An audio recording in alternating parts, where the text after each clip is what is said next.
Okay, good morning, guys. Assalamu alaikum. Welcome back to Inspired Teens Grade 12 Mathematics. So in today's lesson, we'll be continuing with calculus.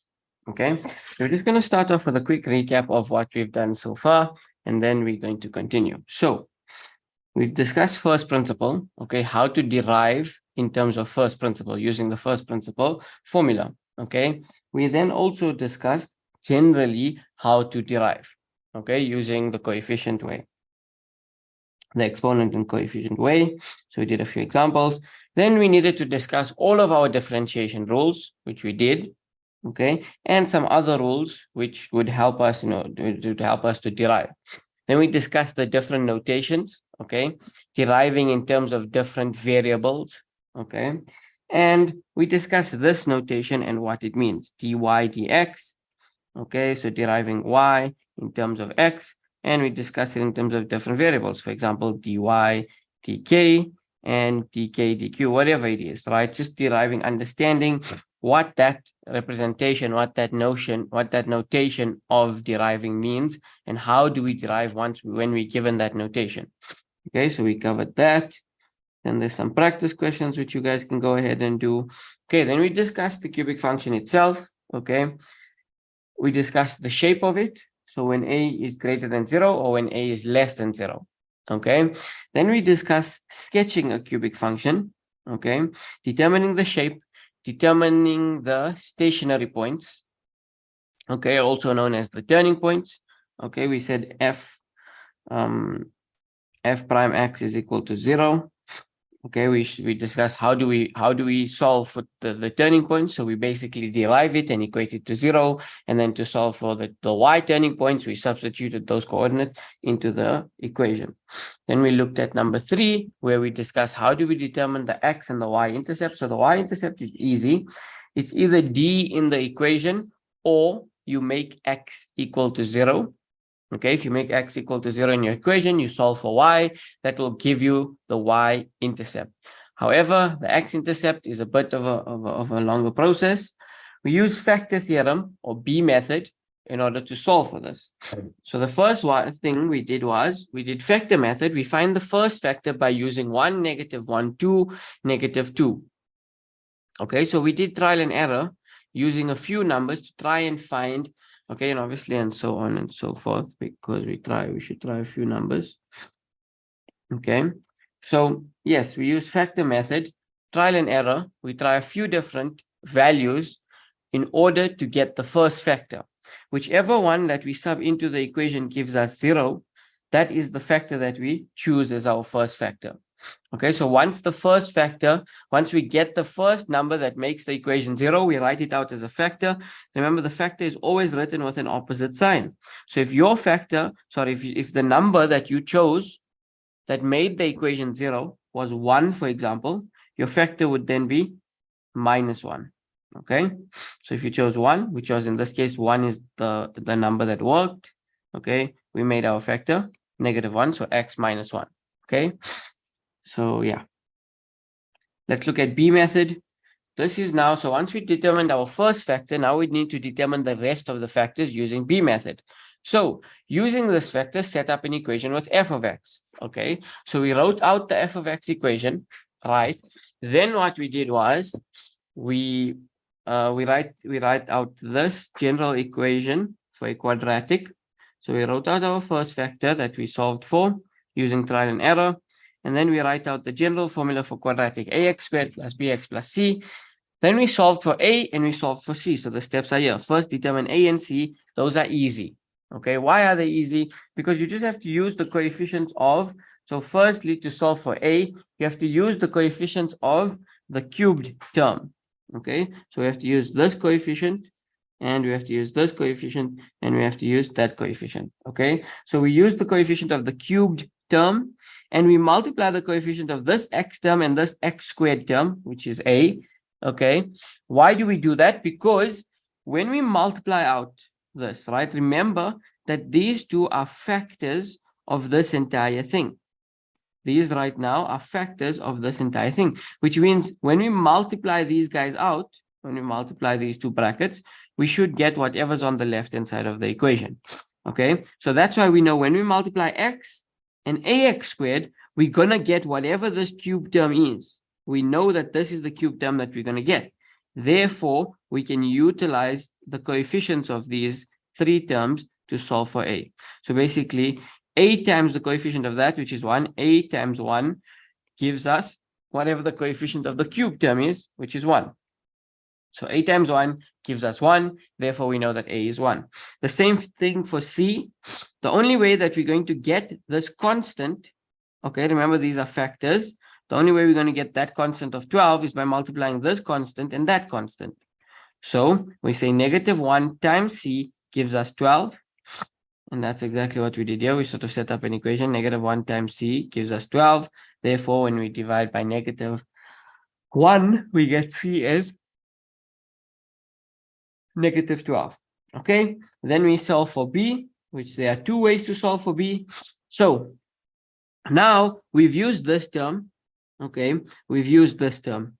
Now we can either use this term or this term. So the squared term, so the variable squared term, x squared, or just the singular variable, just x, right? We can use either one of those. Okay, so that's a way to remember it. You've used the x term, you've used the constant to help you solve for a and c. Now you want to use the squared term or the non-squared term. Either one would work. So you basically need to multiply out factors here that are going to give you. So for in this case, we chose to use the non-squared x. So we need to multiply out factors here that's going to give us terms with only a single x. So how did we do that? The first one was if we multiply x by the constant, that gives us -12x. That's a term with only one x. Then we multiply, and we can multiply -1 and bx. That gives us -bx. That's a term with only one x. So those are the two possibilities where we multiply terms from either factor, either bracket, okay, to get a term with one x. Then we simply add them. So -b plus -12x. So -bx plus -12x. And then we end up simplifying it. We get -bx is equal to 4x. X cancels on both sides. B is equal to -4. Alternatively, we could choose the x squared term, and then we multiply out factors on this right-hand side. That's going to give us terms with x squared. So that would be the multiplication of -1 and x squared. That gives us -x squared, as well as x and bx. That's going to give us bx squared. And we solve for b, you should get the same answer. You're definitely going to get the same answer solving both ways. Okay, and that's proven there. Now, once that happens, you've actually solved for A, B, and C. That's why it's called B method technically, because A and C is easy to solve for, and then you solve for B. Okay, so now that we have values for A, B, and C, we input them into our quadratic formula just like this. We factorize our quadratic, and here we have the 3x intercept. So remember, calculus, not calculus. A cubic function has the possibility of 3x intercepts. It doesn't always have to have 3x intercepts, but it definitely has the possibility for 3x intercepts, just like in this case. So here we've solved for the 3x intercepts. So remember, currently these are the factors.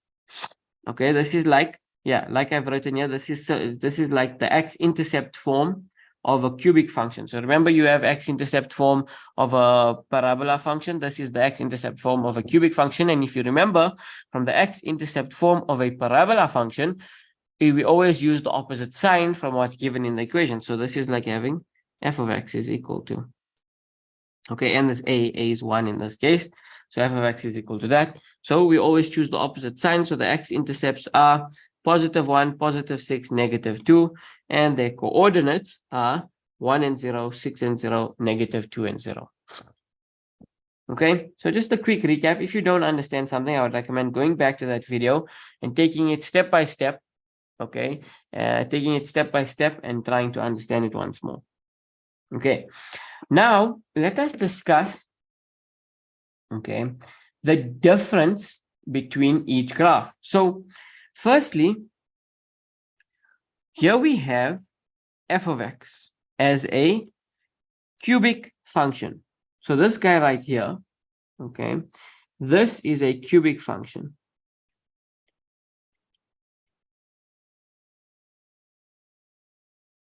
Okay, and we're going to say that our f of x is a cubic function.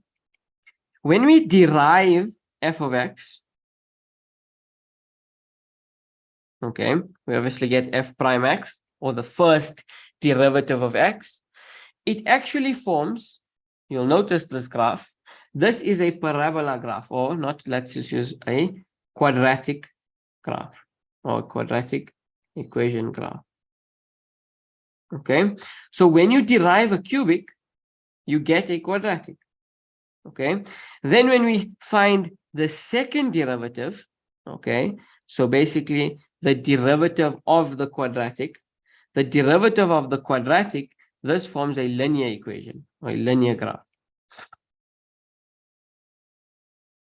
Okay, so when we have a cubic, we derive, it becomes a quadratic. When you derive a quadratic, you get a linear function. Okay, the second derivative of a cubic is a linear. Okay, so this is important to note. The second thing that's important to note here are the x coordinates. Okay, the consistency of the x coordinates. Okay, I'll put a title here, something to do with x coordinates. Okay, we're going to notice the consistency and the continuity basically of the x coordinates. So let's have a look at this basic cubic graph. Okay, the y-axis is not drawn because we're not concerned about the y coordinates. Okay, we're only concerned about the x coordinates.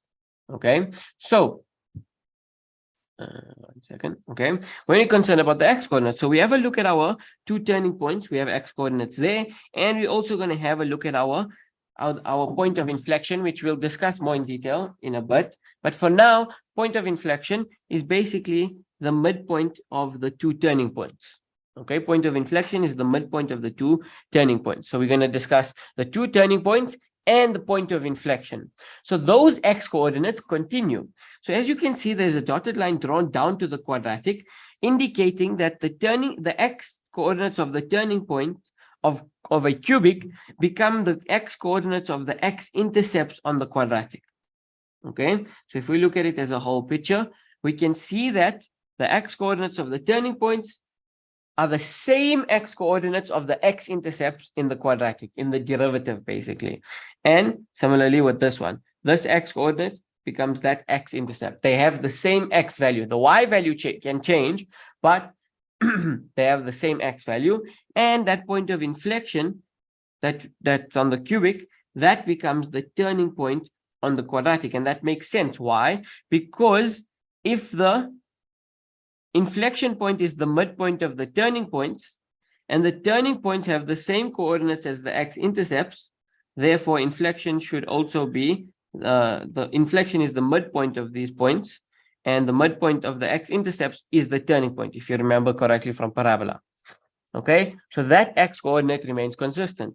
Okay, so we've moved turning points become x-intercepts, inflection becomes turning point, and that turning point, when we go from that quadratic to the linear, okay, the final thing is that the turning point or the inflection, so the turning point from quadratic or the inflection from cubic, both of those become the x-intercept of the linear.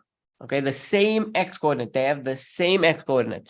The y-coordinate may change, but they have the same x-coordinate. The x-coordinate is consistent between these these different coordinates. Excuse me. Okay, so I hope that makes sense. All right, this is important to keep in mind. That's why it's on its own page. Okay, so now that we've discussed that, let us move on. Just one more thing to discuss.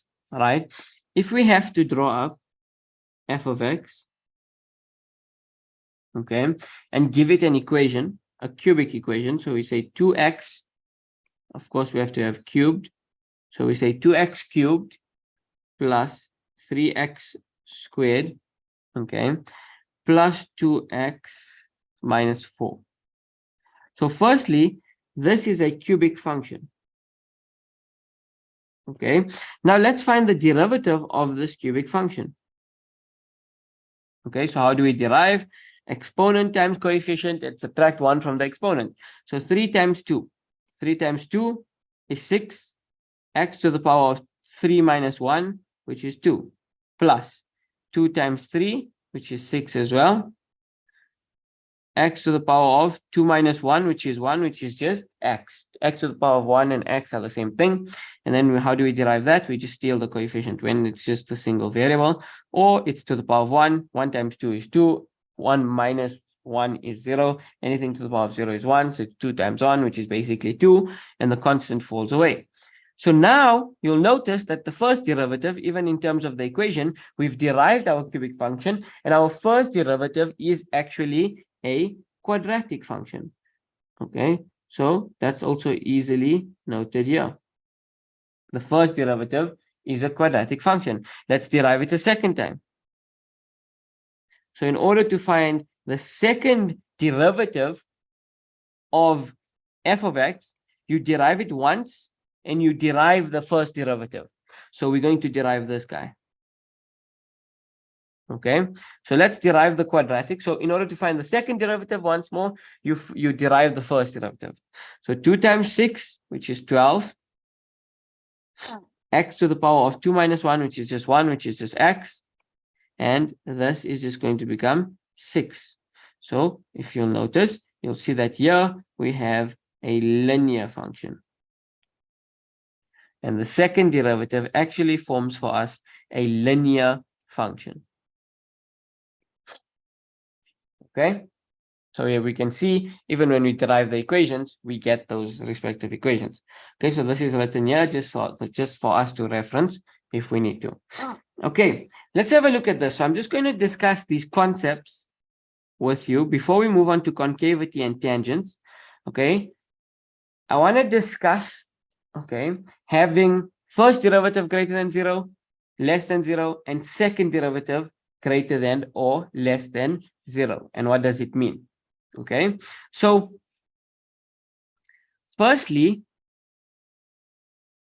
first derivative, let's write it here. Okay, let's discuss first derivative greater than 0. Okay, so when they are saying first derivative greater than 0, we're going to discuss it. What does it mean for the cubic function? And what does it mean for the first derivative function? So firstly, let us discuss it for the first derivative function. So if we have to look at this, and I want to know where is this graph greater than 0. So basically, remember, when we discussed in functions, right, I'm saying y greater than 0, and y greater than 0 is essentially above the x-axis. So we're talking about these points here. So on the quadratic equation, because we're talking about first derivative, when I say first derivative greater than 0 on the quadratic equation, we're talking about these points of the graph here. Anything that's above the x-axis, because y needs to be greater than 0, because f of x or f prime x is a y value. It's the same thing like saying y is greater than 0. So that's why, okay, as you can see, it's being identified here. So if we just look at it here, right, if we don't worry about the cubic function, we're concerned about this part here, okay, we'll see that it says f of x greater than 0, meaning y greater than 0, which means above the x-axis. Now this means we are talking about the quadratic graph. We are talking about f prime x on the quadratic. If I can write it here, actually.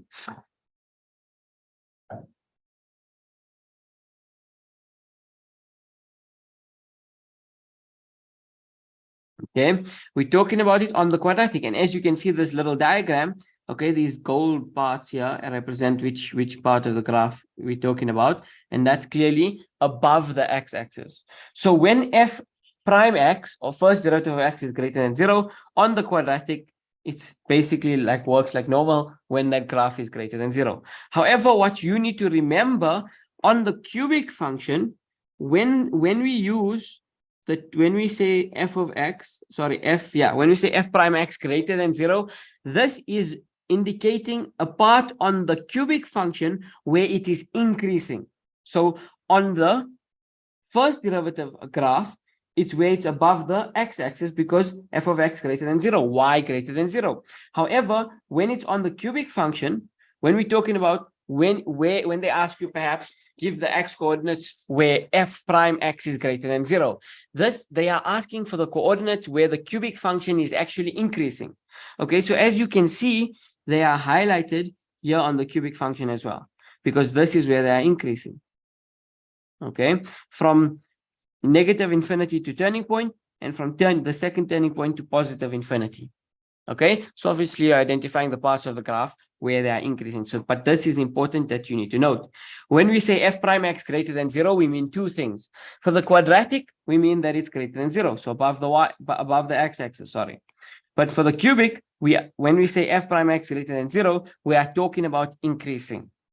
And that's why these parts of those graphs are highlighted. Let's just quickly add it here. I'll rewrite it neatly at some point. Excuse me. But so we talk about greater than 0 and we have less than 0. But what about where f prime x is equal to 0? F prime x is equal to 0. Okay. At turning point. Okay, and if you remember from the page before, a few pages before, for calculation, we discussed how do we calculate the turning points of a cubic function? We derive it and equate it to 0. Okay, so that's done. So f prime x greater than 0 for quadratic and cubic we discussed. F prime x equal to 0 I'll rewrite it for the cubic and for the quadratic. What's the difference? Okay, but basically for the cubic, okay, it's the turning point. It gives us the turning point coordinate. Now, let us discuss this. F prime x less than 0. So, f prime x less than 0, of course, if we turn to the f prime x graph, okay, or the first derivative graph, that would work normally, where y is less than 0. So, below the x-axis, so you can see the part highlighted is the part that's below the x-axis. So, on the parabola graph itself, on the first derivative graph itself, we're talking about it being less than 0. So first derivative graph less than 0, y less than 0, below the x-axis. This is for what? Let us copy. 1 second.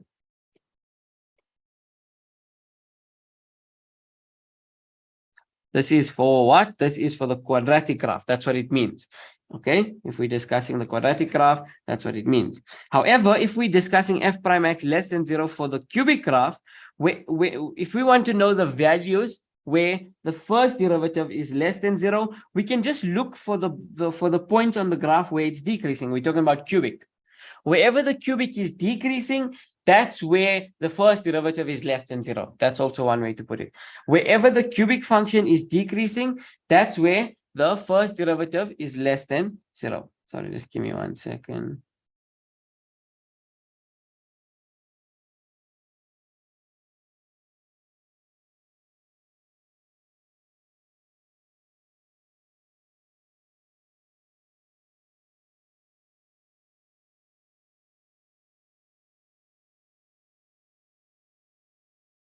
Sorry about that.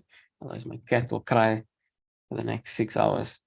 Okay, so don't mind him. They're coming to fetch him in a second. Okay, so yes, right, we were discussing this. So essentially, the one way to remember it is wherever the first derivative is less than 0, the cubic is decreasing, or wherever the cubic is decreasing, the first derivative is less than 0. And it's given in terms of these little cute diagrams where you can see, okay, the x values here, right, remain constant, that wherever this is decreasing, it's the same x coordinate where that parabola function is below the x-axis. Okay, so just keep that in mind. Let's talk about second derivative now. Okay, second derivative greater than 0. So you'll see, we'll discuss in a bit, right? Second derivative equal to 0 at inflection point.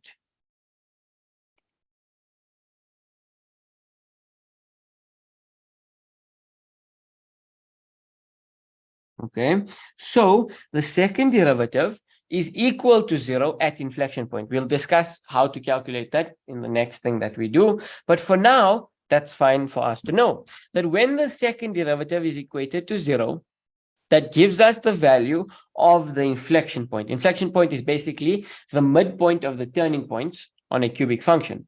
Okay, so let's have a look here, right? Second derivative greater than 0. So when is this? What does it mean when we say the second derivative greater than 0? Now, of course, if we turn to the easier graph, the second derivative graph and we discuss, okay, second derivative greater than 0, that basically means where is y greater than 0? Y is greater than 0 at any point above the x-axis. So you can clearly see that this is highlighted.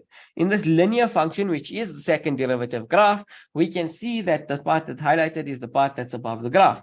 But in terms of the first derivative, meaning the cubic function, what has the same values? Whenever any part of the cubic that is concave up, okay, which we'll discuss properly again, okay, but any part of the cubic that is regarded as concave up, okay, this is the same part of the graph that's above the x-axis for linear.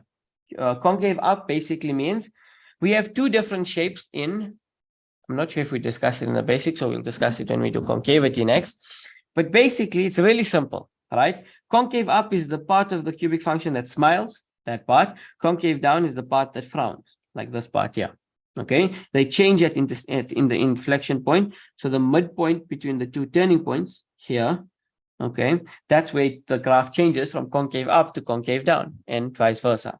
Okay, so the same coordinates, we're talking about x coordinates, for which the cubic function is concave up, are the same coordinates for which the linear function is above the y-axis. So these are two things that you need to remember. The first thing is that for the, this is not even for quadratic, this is for the linear because we're dealing with second derivative. So for the linear equation, of course, f double prime x greater than 0, or the second derivative graph greater than 0, this means that wherever the second derivative graph is greater than 0, or its y values are greater than 0, or when it's above the x-axis. Okay, then we talk about, let's copy this. Okay, but yeah, we can revise it in the meantime. Then we talk about where the second derivative graph is equal to 0, and that is at inflection point, which is the midpoint of the two turning points. Okay, now let's talk about x, the second derivative graph being less than 0. So less than 0 is, when we talk about the cubic function is concave down when the second derivative is less than 0. But when the second derivative is less than 0 on the second derivative graph, we are talking about when it's below the x-axis. So you can see they're highlighted, right? Whenever it's below the x-axis, the same x coordinates, for the same x coordinates, the cubic function would be concave down. Okay, so that's the consistency there. When f double prime x, or the second derivative, is greater than 0, we're talking about concave up or above the y-axis for the linear. At 0, it gives us the inflection point. Less than 0, concave down. Okay, and linear, linear would mean, sorry, for the linear graph below the x-axis, that works too. Just note that these consistencies have the same x coordinates. Okay, now let us discuss concavity. Okay, we discussed it briefly a second ago, but now let's discuss it in detail. So concavity, right? What is concavity and how do we determine the different concave up and concave down in a graph? And it's really simple. So this little orange dot here, okay, represents what we call inflection point, and it is the midpoint, okay, between the two turning points of a graph. Okay, so this guy is what? It is the inflection point.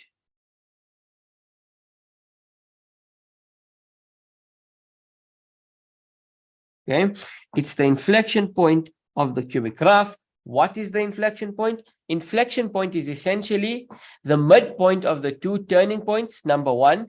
Number two, it is the point at which the graph changes from concave down, okay, to concave up. Okay, so this yellow part where the graph is sad, it's frowning, that is known as the concave down part. And where the graph is smiling, it's happy, that is where the graph, we describe it as concave up. Okay, the second thing that's important to note, the graph is concave up when the second derivative is greater than 0. and the graph is concave down when the second derivative is less than 0. So we mentioned that here as well. Okay, let's get that out. Oops.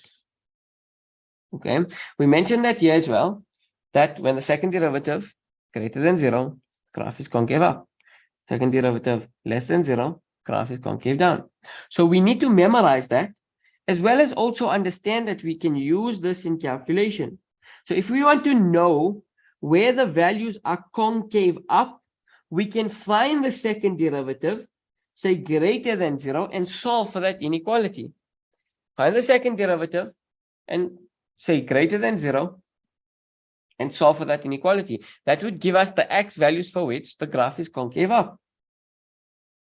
Okay, so yes, this indeed is the inflection point, the midpoint of the turning points, and it separates the graph from concave down or concave up to the other one. So separates from concave down to concave up or vice versa.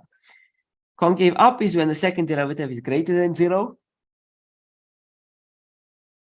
Excuse me. And concave down is when the second derivative is less than 0. Right, let us discuss the inflection point. There are two ways in which we can calculate. Where did I see two ways? Just there are two ways in which we can calculate the coordinate of inflection.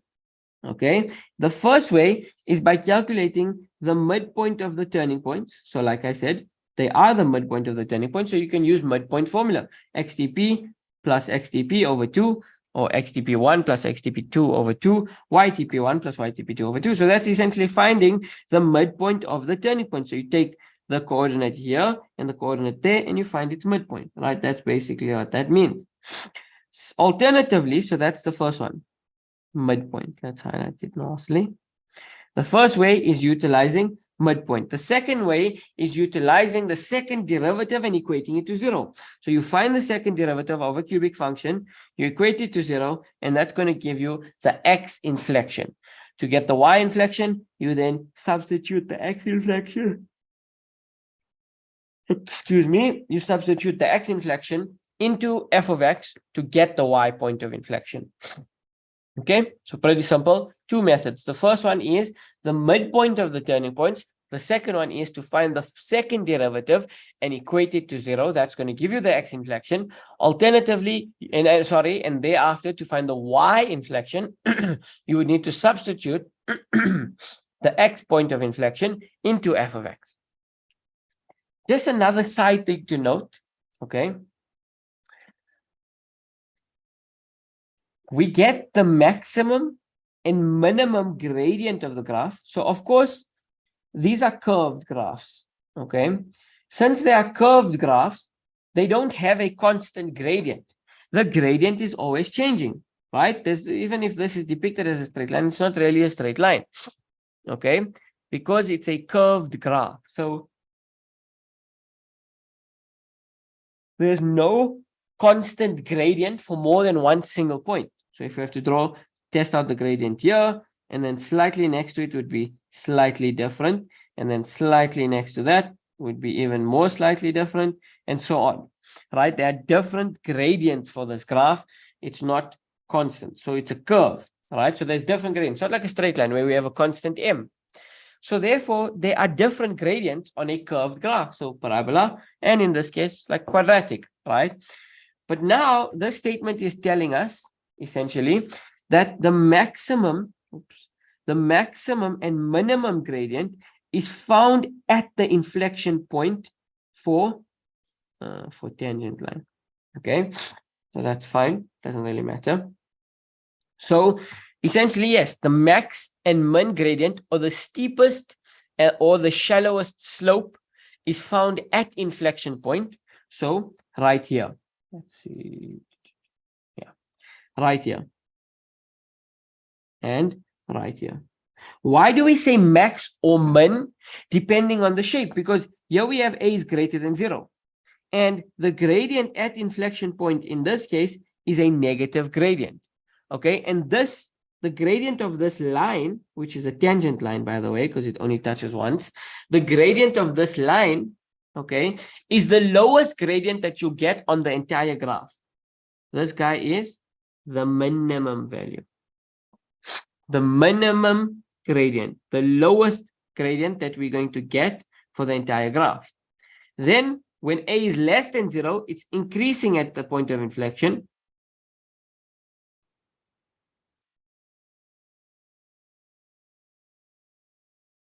Okay, this is tough to draw a tangent line at this point because it's okay, but it looks something like that. And this is the maximum gradient for any tangent line, okay, from this cubic graph will be found at the point of inflection. Okay, so just keep that in mind, that at point of inflection, you can find either the minimum gradient, the lowest gradient, or the maximum gradient, the highest gradient. Okay, depending on whether a is greater than 0 or a is less than 0. Okay, cool. Excuse me. Okay, so let's move on, right? That's concavity and all its details. So concave up, concave down, second derivative greater than 0, second derivative less than 0, second derivative equal to 0 actually gives us the x-coordinate of point of inflection. So too does the midpoint of the turning points, if we have the turning points, that is. And something else to note is that the max and minimum gradient is at inflection point. So we can find at inflection point either the maximum gradient of a graph or its lowest minimum gradient of that specific particular graph. Let's move on to discuss tangents.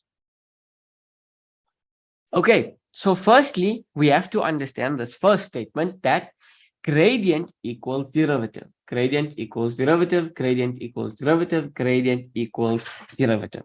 Okay, so what does it mean exactly? We'll get to that in a bit. Let's have a look at this diagram.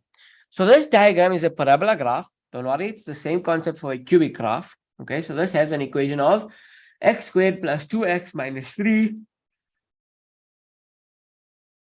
That is the f of x equation for this particular parabola graph. Now, we have a tangent line drawn through a specific point. What is a tangent line? A tangent line is a straight line that passes through only one singular coordinate of any graph. Okay, so as can be seen with this pink line, it is a tangent to this graph at that point. Now, what does POC stand for? It just basically says the point of contact. Okay, the point of contact of this tangent with this graph is at the following coordinates, A and B. Okay, A and B. At A and B, that's where this tangent touches this particular graph. And a tangent, remember, excuse me, a tangent is a straight line. So its equation is y is equal to mx plus c. So oftentimes you will be asked to solve for that equation. Find the equation of the tangent at this particular point. So one thing that you need to remember when it comes to calculus is that we can find the gradient of any tangent line using the derivative. Okay, it's not just any gradient that's equal to derivative. It's the gradient of a tangent at a particular point.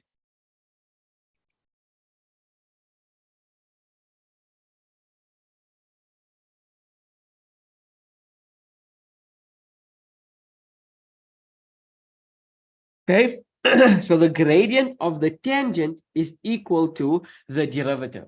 The gradient of the tangent is equal to the derivative. Now, let us just, okay, that's fine. Okay, so basically what you do is you derive it.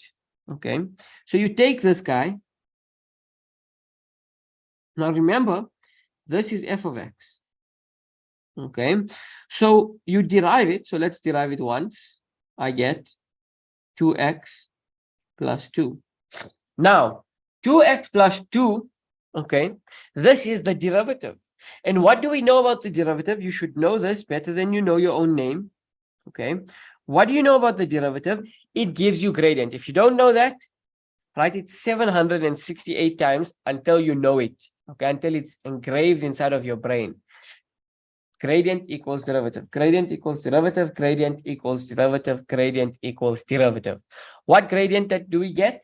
The gradient of a tangent can be found by using the derivative equation. Okay, so we've derived it and we're trying to get gradient because again, we want to solve for y is equal to mx plus c. So we have the gradient, we have the derivative. Now we want the gradient. So now how do we get the gradient? In fact, this gives us the gradient. It gives us the gradient when we substitute the x coordinate point of contact.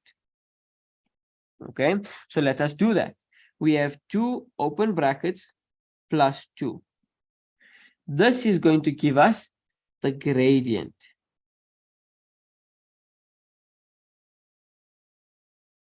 What is the x coordinate of point of contact? A. So we substitute in A. And that is going to give us a value, a singular numerical value for the gradient. Okay, obviously not in this case because our coordinates are A and B. They're in terms of variables. They're not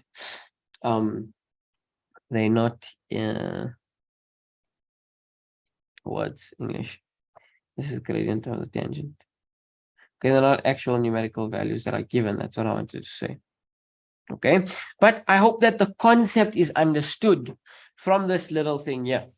We have a graph. We have a tangent to the graph. The question wants us to calculate the equation of that straight line tangent. Okay, so what we have to do is we have to derive the equation. It's simple. Derive the equation, substitute the x coordinate of point of contact. I'll write 2 steps later on. Derive the equation and substitute the point of contact x coordinate. That is going to give you the gradient of a tangent line at this point of contact, which is this pink line here. It's going to give you the gradient of this tangent line at that point of contact. Why at that specific point of contact? Because you use that point of contact's x coordinate. If there were another tangent on the other side and you use the x coordinate where it touches that graph, it would give you the gradient of that particular tangent line. Okay, so I hope that's making sense. Let's look at this. Example, determine the gradient of a tangent to a curve f of x is equal to 3x squared minus 4x plus 1 at x is equal to 2. So here's a little rough sketch of this diagram. So they want us to determine the gradient of a tangent line to the curve of f of x is equal to 3x squared minus 4x plus 1 at x is equal to 2. For this question, they don't even need to give you this diagram. This diagram can be non-existent.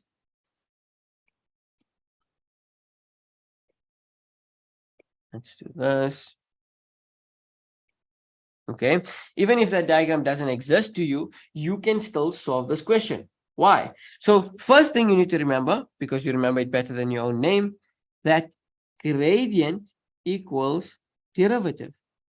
So if you want to determine the gradient, the gradient of a tangent line at x is equal to 2, you need to derive the equation, substitute that x coordinate, and it's going to give you gradient. So let's derive it. 2 times 3 is 6x, and we get 6x minus 4. This is going to give me gradient. When is it going to give me gradient? When I substitute the x coordinate of point of contact into the derivative equation, it gives me gradient. 6 times 2 is 12, minus 4 is 8. Therefore, the gradient of the tangent at x is equal to 2 is 8. Okay, again, I hope it's making sense. Please, if it does not make sense, feel free to ask questions in the chat. Okay, so once more, I'm going to discuss it. Okay, let's just look at our diagram. And you can see why we didn't even need the y coordinate of point of contact. Why? Because they just wanted the gradient, and the gradient just requires us to substitute the x coordinate of the point of contact into the graph. Okay, so yes, is there anything else I want to mention before we move on?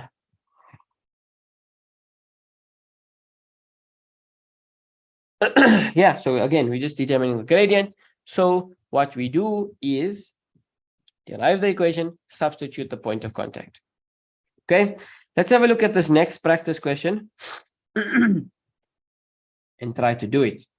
So you're given the equation. This is from a past paper. You're given the equation h of x is equal to negative 2x cubed minus 7x squared plus 9.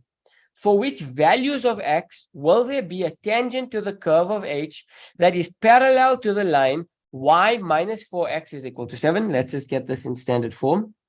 Y is equal to 7. No, let's rearrange it. 4x plus 7. So we know the gradient of this line. We also know the y-intercept. The gradient is 4, but we don't need to write out the y-intercept. The gradient is going to be important to us for this particular question. Why so? So let's read the question again. It's slightly confusing. For which values of x, so which x values, will there be a tangent to the curve of h? So we're talking about a tangent to this curve. Now you can see it's a negative curve. Okay, it's a negative curve because a is negative, so it just means a is less than 0. So it actually ends off decreasing, or however you'd like to remember it. But this is the shape of a less than 0 cubic function graph. Okay, so that's why it's drawn in like this, by the way. So will there be a tangent to the curve? Now this tangent, okay, this tangent, the tangent to the curve of h, and I'll tell you why they say which values, okay, because a tangent, right, you can have not numerous, but you can have another tangent. Let's try and do this. You can have another tangent. You can have two different tangents on the same curve having the same gradient. For example, if we had to draw these two in, perhaps they touch the graph at different points, but they have two of the same gradient. So that's why they say for which value or values of x will there be a tangent to the curve of h that is parallel to that line. Okay, so let's just, which is not illegal, by the way, you're allowed to do this, right? That's why I always draw diagrams, because you might want to visualize it. It might help, whether you're a visual learner or not, it might help you to see it, because instead of having just in words, we can have it on a diagram. So they want to know which x values will there be a tangent. So at which points, right, of the cubic function, they want that particular x value, is there going to be a tangent that is parallel to the line y is equal to 4x plus 7. Now, y is equal to 4x plus 7, that's an increasing graph. So we know that its gradient is 4. So the line that's parallel to the tangent is, its gradient is 4. So let's call this the random line, and let's call this the tangent. Now, if they are parallel, their gradients are equal.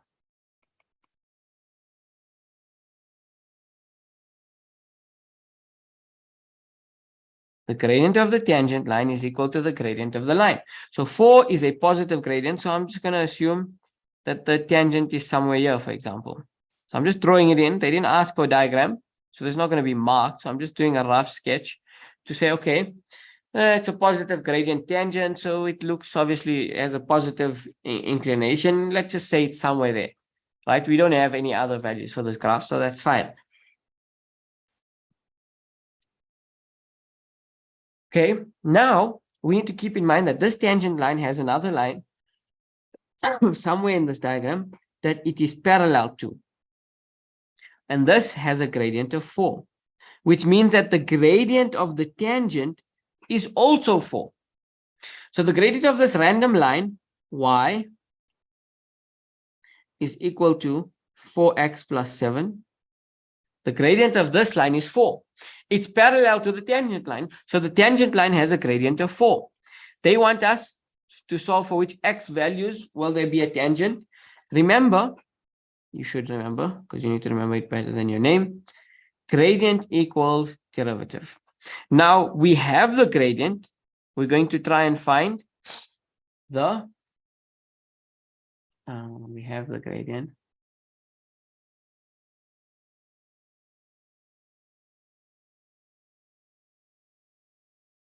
Yeah, correct. We have the gradient. We are now going to try to find the x coordinates of the point of contact of the tangent. So in this case, right, gradient is equal to derivative. So I'm going to find my derivative and equate it to my gradient. Gradient is equal to derivative. Okay, let's derive this equation. 3 times 2, 6. So negative 6x to the power of 2. Minus 14, because 2 times negative 7, minus 14x, and the 9 would fall away. So our derived equation is 6x squared minus 14x. And if we equate it to 0, we've completed the equation because first derivative equals to 0. But remember, what specific x coordinates do we substitute here? We substitute the point of contact of the tangent lines to the graph. The point of contact of the tangent line to the graph. And that's exactly what they want. They say the x values for the tangents. Remember, the x values, point of contact. The x values of the tangent where it touches the graph, right? That's the point of contact. So when we say gradient is equal to derivative, so derivative is equal to gradient, same things. These x coordinates represent the point of contact of the tangent lines with the graph, with the cubic graph. So let's just take it over to that side and we can solve quadratically, or we can take everything over to the right side also, that's fine. So we're going to have positive 6x squared plus 14x plus 4 is equal to 0 when we take everything over to one side. Okay, now this is a quadratic, so we can factorize. Okay, and when we factorize, okay, before we actually factorize, what we can do is we can divide everything by 2. So 3x squared plus 7x plus 2 is equal to 0. I'm going to factorize. I get 3x plus 1, or just x, plus 2. 3x plus 1, x plus 2. Therefore, x is equal to negative 1 over 3, or x is equal to 2. And we've essentially solved for it. Okay, so this needs to come from your fundamental understanding of point of contact. This is a point of contact, x coordinate, and this is a point of contact, x coordinate. Okay, it needs to come from your understanding of point of contact as well as point of contact. Yeah, point of contact of the tangent to a cubic function and what it means. What does it mean when we are saying gradient is equal to derivative? What does that mean? Okay, what does it mean when we are saying gradient is equal to derivative? Okay, and how can we manipulate those equations when solving for different things? So for example, in this case, we're not solving for gradient, we are solving for the x point of contact, the x coordinates of the graph where the tangent is cutting the graph. So in this case, right, we need to understand that firstly, they said that the tangent is parallel to this line, so they have same gradients. That means we knew and we know the gradient of the tangent line. The gradient of the tangent line is 4. Okay, so the gradient of the tangent line is 4. We can derive it and equate it to this gradient and solve for those x values, because those are going to give us the values of x where we will have a tangent line to the graph. Okay, looking at the time is now completed. Okay, so we'll end it there, and next time we will continue on sketching a function and hopefully doing a practice question. Okay, and then we'll be done with calculus. Okay, so yes, cool. I will see you guys next week. Thank you guys so much for joining. Have a good rest of your week. I hope that you guys' holiday is going well. Okay, and I shall see you guys next week, inshallah. Thank you so much. Jazakallah khair. Assalamu alaikum.